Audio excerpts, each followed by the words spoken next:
The desperate summons. The throne room of Emperor Corvin Brightspear had never felt so cold, despite the warmth radiating from the massive crystal formations that gave the Nexaran Empire its name. The towering sapphire and emerald structures that normally filled the chamber with dancing rainbows of light now seemed dim, their luminescence muted by the grim reports flooding in from across the galaxy. Emperor Corvin stood before the central command hologram, his tall, angular frame draped in ceremonial robes that had lost their luster over the past months of endless war councils. His people, the Nexarans, were known throughout the galaxy for their translucent, opalescent skin that shifted colors with their emotions. Today, his flesh had taken on the deep, purple hue of despair. Another system has fallen. Your Imperial Majesty, reported Chancellor Vrix, his voice barely above a whisper. The elderly advisor's skin flickered between orange anxiety and gray defeat. The Corvanian sector. 23 billion souls. Gone. The holographic display showed the inexorable advance of the Shadow Collective, a fleet of vessels that seemed to absorb light itself, leaving trails of absolute darkness in their wake. Unlike any enemy the Nexaran Empire had faced in its 1,000-year history, these ships appeared to exist partially outside normal spacetime, making conventional weapons and tactics utterly useless. How long until they reach the core worlds? Emperor Corvin asked, though he dreaded the answer. 6 days at their current rate of advance, Admiral Voss replied, his scarred features grim. The veteran commander had lost 3 entire fleets to the Shadow Collective, watching helplessly as his ship's weapons passed harmlessly through the enemy vessels before being consumed by waves of living darkness. And General Thane? Any word? From the outer reaches? The massive doors of the throne room groaned open before anyone could answer. General Thane Ironhold strode into the chamber, his heavy boots echoing against the crystal floor. The general was a mountain of a being, even by Nexaran standards, with skin that normally shimmered like polished steel. Today, however, exhaustion had dulled his natural radiance to a pewter gray. Your Imperial Majesty, General Thane said, dropping to one knee, I have returned from the mercenary worlds. Emperor Corvin felt hope flare in his chest for the first time in weeks. Rise, old friend. Tell me you bring good news. Tell me you've secured the 50,000 ships we need to turn the tide. General Thane rose slowly, and in that moment, the Emperor knew the mission had failed. Behind the general, 5 figures emerged from the shadows of the doorway. They were small by galactic standards, bipedal beings with pale pink skin and hair in various earth tones. Their clothing was practical, well-worn, and bore the modifications, typical of long-range travelers. This is what you bring us? Chancellor Vrix's voice cracked with hysteria. 5 unknown aliens and whatever rust bucket they arrived in. We faced the extinction of our entire civilization, and you return with this? The central figure among the strangers stepped forward, a female with short auburn hair and intelligent, hazel eyes that seemed to hold depths of experience far beyond her apparent age.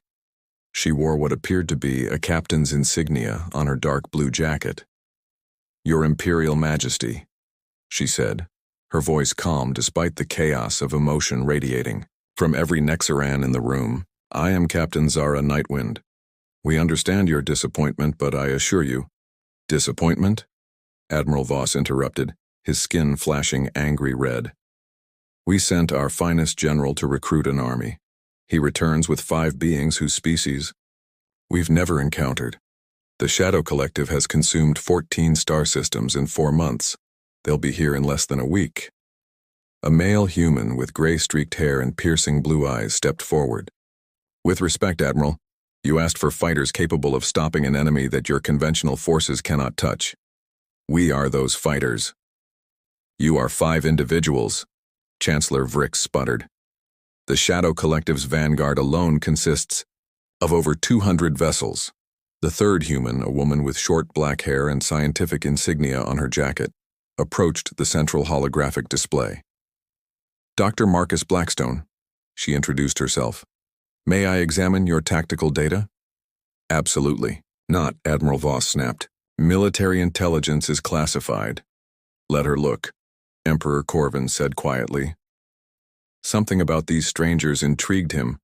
Their calm demeanor in the face of criticism, the way they carried themselves like veterans of wars beyond imagining. Doctor. Blackstone moved to the display controls with fluid precision. Her fingers danced across the interface, bringing up battle recordings and sensor data that had baffled the Empire's best tacticians for months. The holographic images showed Shadow Collective vessels phasing in and out of reality, conventional, weapons passing through them as if they were made of smoke. Fascinating, she murmured. These aren't ships in the traditional sense. They exist in a state of dimensional flux, shifting between parallel realities during combat. That's why your energy weapons only hit them intermittently. The room fell dead silent. The Empire's most brilliant scientists had been studying the Shadow Collective for months without reaching that conclusion. A fourth human, a woman with brown hair tied in a practical ponytail, approached another console. "Engineer Kai Stormwright," she said. "Your shield technology is impressive, but it operates on fixed-dimensional frequencies. Against enemies that exist across multiple realities simultaneously, static defenses are worse than useless." Chancellor Vrix stumbled backward, his skin cycling through shocked yellows and panicked oranges. "How do you know this? Who are you people?" The fifth human, a lean male with calculating dark eyes, finally spoke. "Operative Nina Ashford. We know because we've fought them before." His voice carried a weight that made even the battle-hardened Nexaran officers uncomfortable. "That's impossible," Admiral Voss protested. "We've never encountered your species before. If you had fought the Shadow Collective, we would have records of it. You would have records if we had won," Captain Nightwind interrupted quietly. "We didn't." Emperor Corvin descended from his throne for the first time in weeks. "Explain." The humans exchanged glances, a silent communication that spoke of shared trauma and unimaginable loss. "We called them the Dark Swarm," Dr. Blackstone said quietly. "They consumed our entire civilization, 8 billion humans across 67 colony worlds gone in 14 months. But you survived," General Thane observed. "Some of us," Engineer Stormwright replied. 43 ships, 12,000 people. We've been running ever since." "How long?" the Emperor asked. 22 years, Captain Nightwind replied. 22 years of staying ahead of something that exists partially outside our universe." The weight of that revelation settled over the room like a suffocating blanket. These weren't mercenaries or pirates. They were the last survivors of an extinct civilization, refugees who had been fleeing this exact enemy for over 2 decades. "If your entire species couldn't stop them," Chancellor Vrix whispered, "what hope do 5 of you offer us?" Before anyone could answer, alarms began screaming throughout the palace. The holographic display exploded with new contacts at the system's edge. "Shadow Collective scouts," Admiral Voss gasped. "They're early, 3 days early." 12 dark shapes materialized at the edge of the Nexaran system. They moved wrong, flickering in and out of normal space like living shadows, each one the size of a battleship, but moving with impossible grace. "All ships to intercept," Emperor Corvin commanded. "Destroy them before they can report back to the main fleet." "Wait," Captain Nightwind said sharply. "We cannot wait," Admiral Voss snapped. "If those scouts transmit our defensive positions, they've already transmitted everything they need," Dr. Blackstone said, studying the sensor readings. "Look at their approach vectors. They're not here to scout, they're here to learn how you fight." Engineer Stormwright was working at another console. "Your fleet's weapon signatures, shield frequencies, tactical protocols, they're absorbing all of it in real time." "Then we destroy them now," the Admiral declared, reaching for the fleet command controls. "No," Operative Ashford said, her voice cutting through the chaos like a blade. "You'll be teaching them how to kill your main fleet." Emperor Corvin looked between his panicking officers and the strangely calm humans. "What do you suggest?" Captain Nightwind walked to the observation deck's massive crystal windows. Through them, they could see the human ship hanging in space near the palace, a vessel called the Wandering Phoenix. It was smaller than most Nexaran fighters, its hull a patchwork of repairs and modifications that seemed to follow no consistent design philosophy. "We handle this," she said simply. Chancellor Vrix laughed hysterically. "One small ship against 12 Shadow Collective scouts? This is madness." "Probably," Engineer Stormwright agreed. But it's our kind of madness. The humans moved toward the exit with purposeful strides. As they reached the door, Captain Nightwind turned back. Your Imperial Majesty will need unrestricted access to your quantum communication network. For what purpose? Admiral Voss demanded. Pilot Rex Hawthorne, who had remained silent until now, smiled grimly. To call the family home. But you said your species was extinct, General Thane protested. Dr. Blackstone's smile wasn't entirely reassuring. We said our civilization was consumed. We never said we were the only survivors. As the humans left the throne room, Emperor Corvin felt something he hadn't experienced in months, curiosity mixed with hope. These strange beings carried themselves like soldiers who had already lost everything that mattered.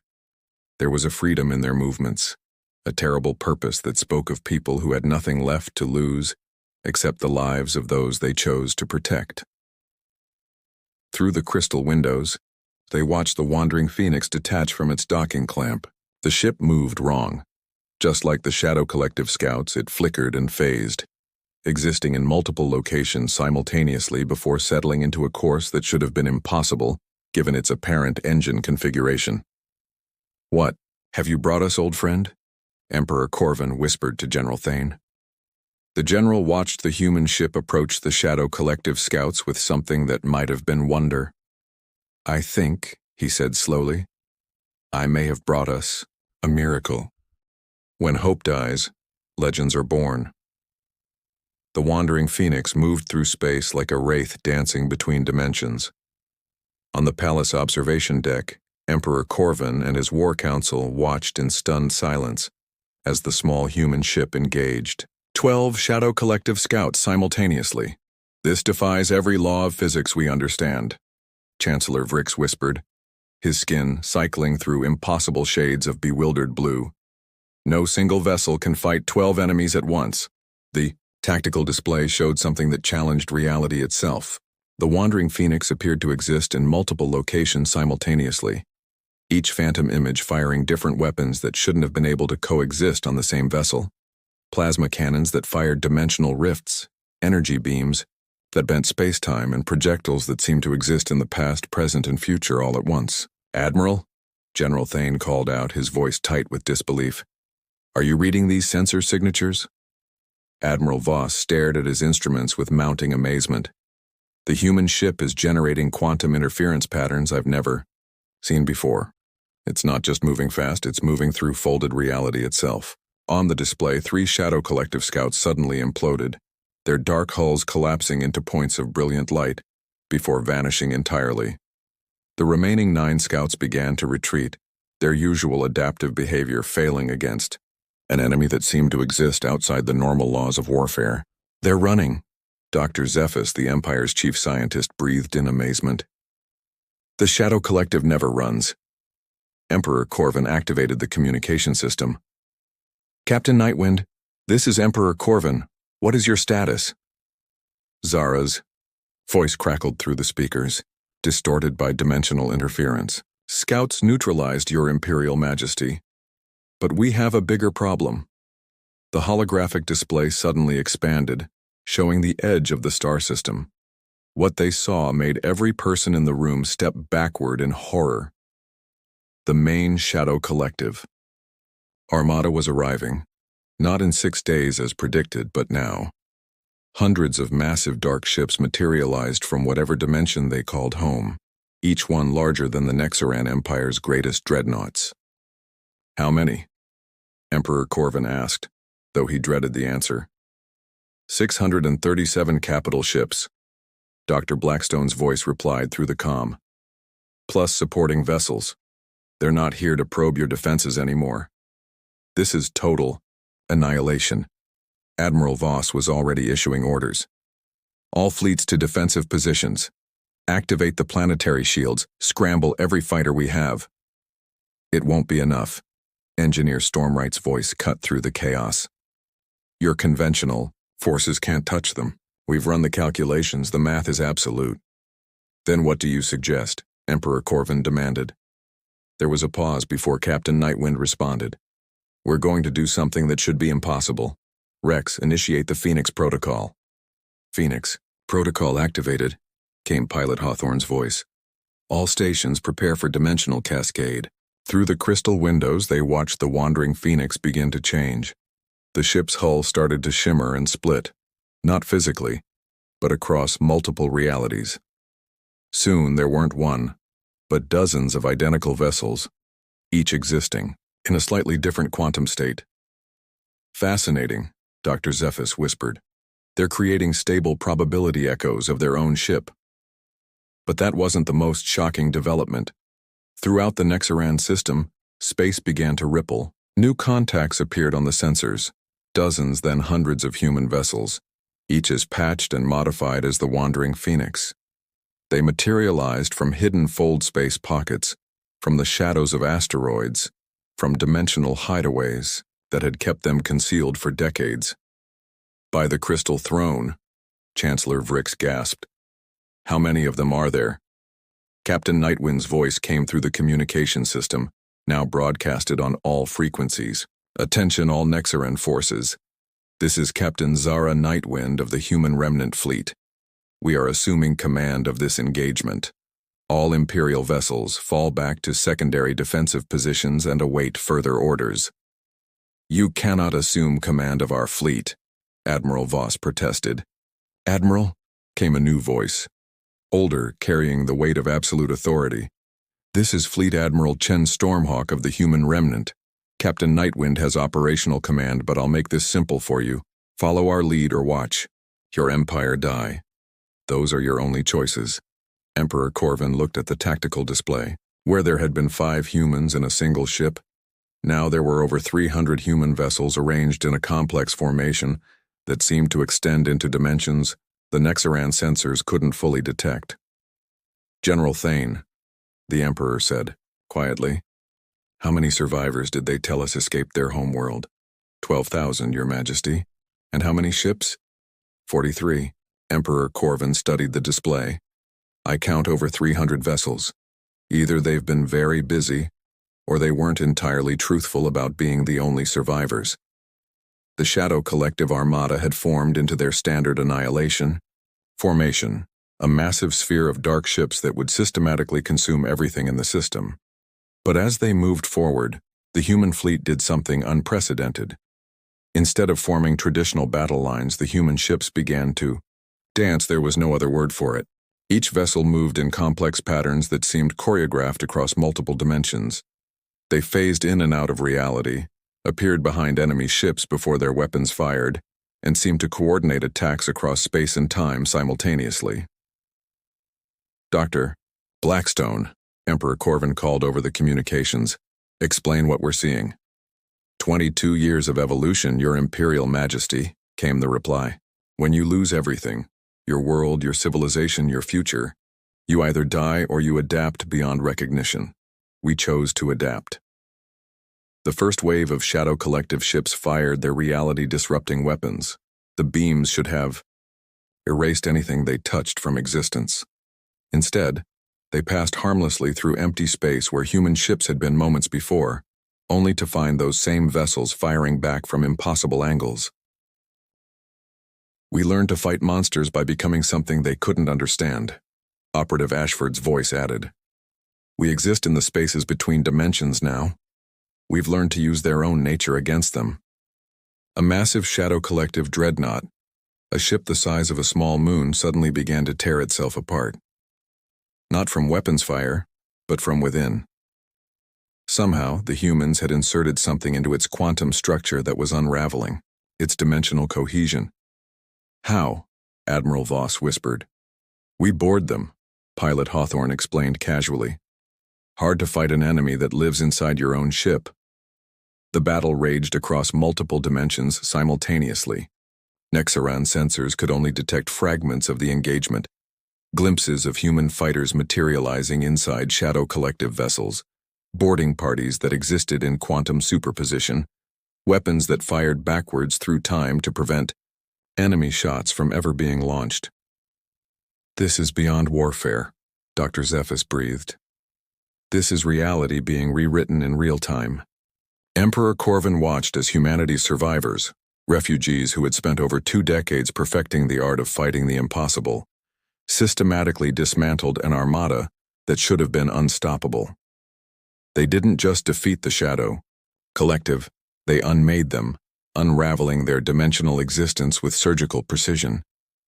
Within 4 hours it was over.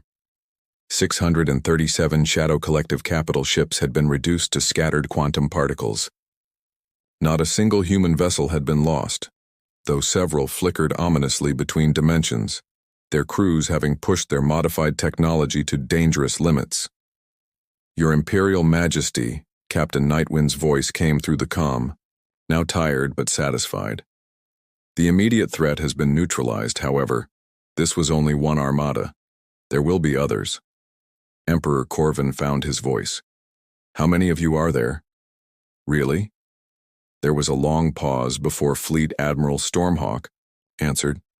"When Earth fell, we scattered to survive. Some fled in ships, some hid in dimensional pockets, others learned to exist between realities. We estimate roughly 2 million humans remain, spread across 300 survivor fleets. We've been hunting these things for 2 decades, learning their weaknesses, waiting for the right moment to strike back. And now? Now we do what we've always done," Captain Nightwind replied. "We protect those who can't protect themselves. We've lost our home, our civilization, our future. But we can still save yours." General Thane stepped forward. "Will you stay? Help us rebuild our defenses?" "Some of us will," Engineer Stormwright answered. "But most will continue the hunt. The Shadow Collective has consumed hundreds of civilizations. We won't rest until every last one of them has been sent back to whatever dark dimension spawned them." As the human fleet began to disperse, some ships remaining to assist with repairs and defensive upgrades while others faded back into their hidden dimensions, Emperor Corvin felt a profound shift in his understanding of the universe. "They came to us broken," he said to General Thane, "survivors of a dead civilization with nothing left to lose. And yet they saved us all," the general finished. 5 representatives of the extinct species proved worth more than the 50,000 soldiers we thought we needed. Through the crystal windows they watched the wandering phoenix prepare to depart. Captain Nightwind's final message came through the communication system. "Your Imperial Majesty, the universe is vast and full of darkness, but wherever that darkness spreads, there are humans in the shadows, fighting back. You're not alone anymore. None of us are." As the human ship faded into dimensional space, Emperor Corvin realized the truth that would reshape the galaxy's understanding of survival itself. Sometimes the greatest armies are forged not from conquest, but from loss. Sometimes legends are born not from victory, but from the refusal to surrender in the face of absolute defeat. The humans had taught them that extinction was not an ending. It was a transformation. And in becoming something beyond conventional existence, they had become the guardians of all conventional life. In the months that followed, stories would spread throughout the galaxy of ghost ships that appeared whenever the Shadow Collective threatened peaceful worlds. Humanity's remnant had become something between myth and reality, protectors who existed in the spaces between dimensions, eternally vigilant, eternally hunting. The king had wanted soldiers. Instead, he had found something far more precious, proof that hope could survive even the death of worlds, and that sometimes the smallest forces could carry the greatest power, the power to ensure that no other civilization would face extinction alone.